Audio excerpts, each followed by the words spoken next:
Karthik Deepa serial மே 22 இன்னைக்கான எபிசோடுக்கான ஒரு promo தாங்க இந்த வீடியோவில் நம்ம இன்றைக்கி பார்க்க போகிறோம். எபிசோடை ஸ்டார்ட் பண்ணுறதுக்கு முன்னாடி இந்த வீடியோவை மறக்காமல் லைக் பண்ணிக்கோங்க. அப்போ தான் அடுத்து வீடியோ போடும் பொழுது எங்களுக்கு கொஞ்சம் என்கரேஜிங்காக இருக்கும். எபிசோட் இப்படி ஸ்டார்ட் ஆகுதுன்னா கார்த்திக் கேட்குறாரு, இங்கே பாருங்கள் தீபா, சட்டை அந்த மேடத்துக்கிட்ட இருந்தாலும் நான் உங்கள் பக்கத்தில் தானே இருக்கேன் அப்படின்னு. அப்போ தீபா சிரிக்கிறாங்க.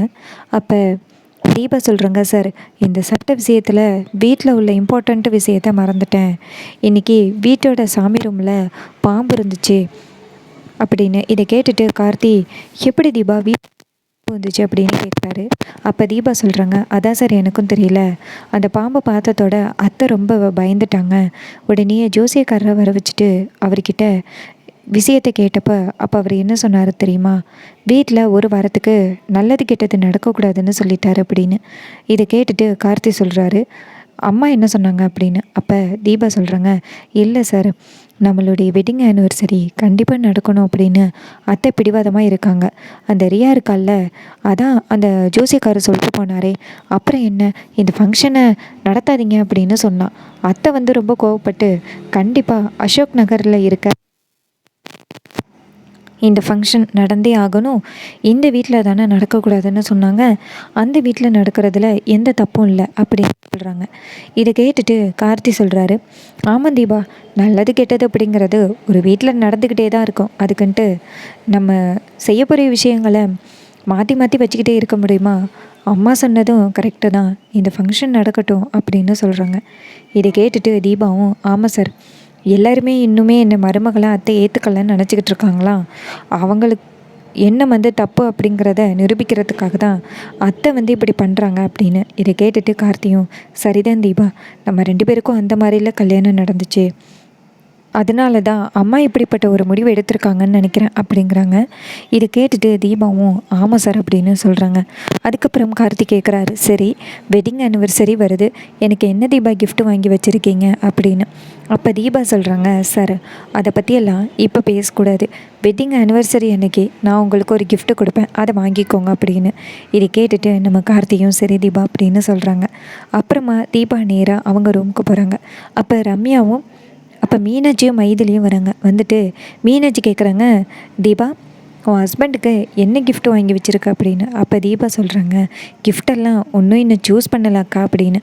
அப்போ மீனாட்சி சொல்கிறாங்க, சரி என்ன கிஃப்ட்டு வாங்கலான்னு யோசனையில் இருக்கா அப்படின்னு. அப்போ தீபா சொல்கிறாங்க, அதை பற்றியும் இன்னும் யோசிக்கல அக்கா, கார்த்திக் சாருக்கு என்ன ரொம்ப பிடிக்குமோ அதை தான் இந்த வாட்டி நான் எடுத்து கொடுக்க போகிறேன் அப்படின்னு. இதை கேட்டுட்டு மீனாட்சியும், சரி சரி, நீ வாங்க போகிறதே என்கிட்ட சொல்லக்கூடாதுன்னு நினைக்கிற அதானே அப்படின்னு. அப்போ மீனாட்சி சொல்கிறத கேட்டுட்டு தீபா சொல்கிறாங்க, அப்படியெல்லாம் இல்லைக்கா, உங்ககிட்ட நான் என்னத்தை சொல்லாமல் இருப்பேன் அப்படின்னு. அதுக்கப்புறம் மைதிலி சொல்கிறாங்க, தீபா நீ சரியான ஆள், உனக்கு பிடிச்ச கிஃப்ட்டு யாருக்குமே தெரியாமல் சர்ப்ரைஸாக கார்த்திக்கிட்ட கொடுக்கணும்னு நினைக்கிறேன், சரி ஓகே கொடு, நாங்கள் யாரும் இடையில அப்படின்னு சொல்லிட்டு சிரிக்கிறாங்க. அப்போ தீபா சொல்கிறாங்க, என்னை கலாய்க்கிறதுக்கு ஒரு சின்ன வாய்ப்பு கிடைச்சா போதுமே, உடனே என்னை கலாய்க்க ஆரம்பிச்சிடுவீங்களே அப்படின்னு சொல்லிட்டு தீபா சொல்கிறாங்க. அப்புறமா ரம்யாவை காமிக்கிறாங்க. அப்போ ரம்யாவோட அப்பா கேட்குறாரு, அம்மா என்னாச்சுமா இப்படி பசங்களோட சட்டை போட்டுட்டு வர, என்னாச்சு, புடவையெல்லாம் கிழிஞ்சிருக்கு அப்படின்னு. அப்போ ரம்யா சொல்கிறாங்க, அப்பா இன்றைக்கி நான் கம்பெனியில் மிஷினில் மாட்டிக்க பார்த்தேன், என் மானமே போக இருந்துச்சு, அப்போ கார்த்தி தான் என்னை காப்பாற்றினார் அப்படின்னு. இதை கேட்டுட்டு அவர் சொல்கிறாரு, பாத்தியா கார்த்தி மேலே எந்த அளவுக்கு உனக்கு பாசம் இருக்குது, அவருக்கும் உன் மேலே எந்த அளவுக்கு பாசம் இருக்குது, உன்னை காப்பாற்றிருக்காரு பற்றியா அப்படின்னு. அப்போ ரம்யா சொல்கிறாங்க, ஆமாப்பா, அவர் மட்டும் இன்றைக்கி என் பக்கத்தில் இல்லாமல் இருந்திருந்தா எங்கதே இன்றைக்கி என்னமோ ஆகியிருக்கோம் அப்படின்னு. இதை கேட்டுட்டு அவர் சொல்கிறாரு, கார்த்தி ரொம்ப நல்ல தம்பியாக இருக்கார், அவர்கிட்ட நீ நேரடியாக பேசி எப்போ கல்யாணத்தை அரேஞ்ச் பண்ணலாம்னு கேரு அப்படின்னு. அதுக்கு ரம்யா சொல்கிறாங்க, அப்பா அவருக்கு ஏதோ பிரச்சனை இருக்குன்னு சொன்னார், அதையெல்லாம் முடித்த பிறகு வரான்னு சொன்னார், நம்ம அதுக்குள்ளே போய் கேட்கக்கூடாதுல்ல அப்படின்னு. அதுக்கு ரம்யாவோட அப்பா சொல்கிறாரு, இங்கே பாரு, எதாக இருந்தாலும் சீக்கிரம் முடிவெடு, ஏன்னா நீ மெதுவாக முடிவெடுத்தேன்னா அதுவே ஏதாவது பிரச்சனை ஆகிறதுக்கு வாய்ப்பு இருக்குல்ல அப்படின்னு. அதுக்கு ரம்யா சொல்கிறாங்க, அதெல்லாம் நான் பார்த்துக்கிறேன்ப்பா அப்படின்னு. அதுக்கப்புறம் ரம்யா நேராக கார்த்திக்கு கால் பண்ணுறாங்க. கார்த்தி பார்க்குறாரு, என்னடா இது அன்னோன் நம்பராக இருக்கே அப்படின்னு சொல்லிட்டு ஃபோனை அட்டன் பண்ணுறாரு. அப்போ ரம்யா பேசுகிறாங்க. கார்த்தி, நான் தான் ரம்யா பேசுகிறேன் அப்படின்னு. அப்போ கார்த்தி சொல்கிறாரு, சொல்லுங்கள் மேடம் அப்படின்னு. அப்போ ரம்யா சொல்கிறாங்க, என்ன கார்த்தி இன்னுமே என்னை நீங்கள் மேடம்னு கூப்பிட்டுக்கிட்டு இருக்கீங்க, என்னைய ரம்யானே கூப்பிடலாம் அப்படின்னு. அப்போ கார்த்தி சொல்கிறாரு, மேடம் நீங்கள் கம்பெனி மேடம், நான் உங்களை மேடம்னு கூப்பிடாம அப்புறம் எப்படி கூப்பிட்றது அப்படின்னு. அதுக்கு ரம்யா சொல்கிறாங்க, இல்லை கார்த்தி, மற்றவங்களுக்கு நான் மேடமாக இருக்கலாம், ஆனால் உங்களுக்கு மேடம் இல்லை, நீங்கள் இன்றைக்கி என் உயிரையே காப்பாற்றிருக்கீங்க அப்படின்னு. அதுக்கு கார்த்தி சொல்கிறாரு, ஓ அப்படியா, அதுக்கு தான் என்னை நீங்கள் ரம்யான்னு கூப்பிட சொல்கிறீங்களா, நீங்கள் என்னுடைய பாஸ், அதனால் நான் வேணும்னா பாஸ்ன்னு வேணால் கூப்பிட்றேன், ரம்யான்னு ஒத்து வராது அப்படின்னு. இது கேட்டுட்டு ரம்யாவும், சரி கார்த்தி, நீங்கள் இன்றைக்கி என்னுடைய மானத்தையே காப்பாற்றிருக்கீங்க, ரொம்ப நன்றி, எங்கள் அப்பா உங்களை மீட் பண்ணணும்னு சொல்கிறாரு அப்படின்னு. அதுக்கு கார்த்தி சொல்கிறாரு, மேடம் கொஞ்சம் ப்ராப்ளம்ஸ் எல்லாம் இருக்குது, அதெல்லாம் சால்வ் பண்ணிவிட்டு கண்டிப்பாக உங்கள் அப்பாவை பார்க்க வரேன் அப்படின்னு. இதை கேட்டுட்டு ரம்யாவும், இதே தான் அப்பையும் சொன்னீங்க இப்போயும் சொல்கிறீங்க அப்படின்னு. அப்போ கார்த்தி சொல்கிறாரு, எனக்கு ஒரு சின்ன பிரச்சனை இருக்குது மேடம், அதையெல்லாம் முடிச்சிட்டேன்னா நான் கண்டிப்பாக உங்கள் வீட்டுக்கு வரேன் அப்படின்னு சொல்கிறாங்க.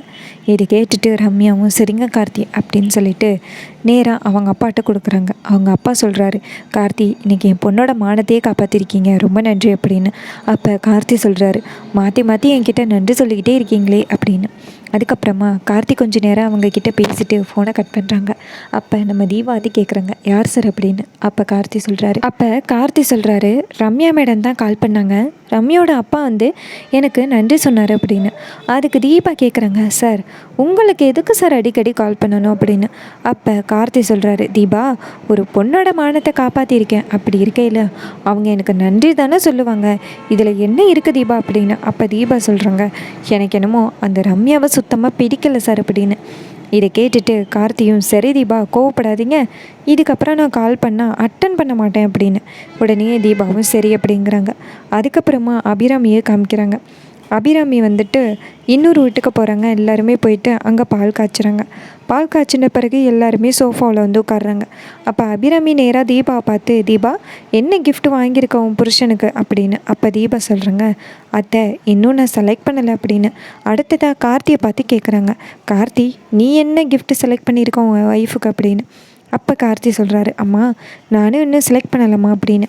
அப்போ அபிராமி சொல்கிறாங்க, என்ன 2 பேருமே ஏற்கனவே வாங்கி வச்சுக்கிட்டு சொல்லக்கூடாது அப்படின்னு எங்ககிட்டேருந்து ஏமாத்துறீங்களா அப்படின்னு. அப்போ தீபா சிரிக்கிறாங்க. அப்போ கார்த்தி சொல்கிறாரு, அம்மா இன்னுமே நான் இன்னும் வாங்கலாமா அப்படின்னு. இதை கேட்டுட்டு அபிராமியும், சரிப்பா நான் நம்பிட்டேன், நீங்கள் 2 பேருமே ஏற்கனவே செலக்ட் பண்ணி வச்சு வாங்கி வச்சுருக்கீங்கன்னு எனக்கு நல்லாவே தெரியும், ஆனால் என்கிட்ட போய் சொல்கிறீங்கல்ல அப்படின்னு. இதை கேட்டுட்டு கார்த்தி சிரிக்கிறாரு. ரொம்பவே இன்ட்ரெஸ்டிங்காக அப்கமிங் எபிசோட கொண்டு போகிறாங்க. இதே மாதிரி இன்னுமே அப்டேட்ஸ் வேணும்னா இந்த சேனலை சப்ஸ்கிரைப் பண்ணிக்கோங்க.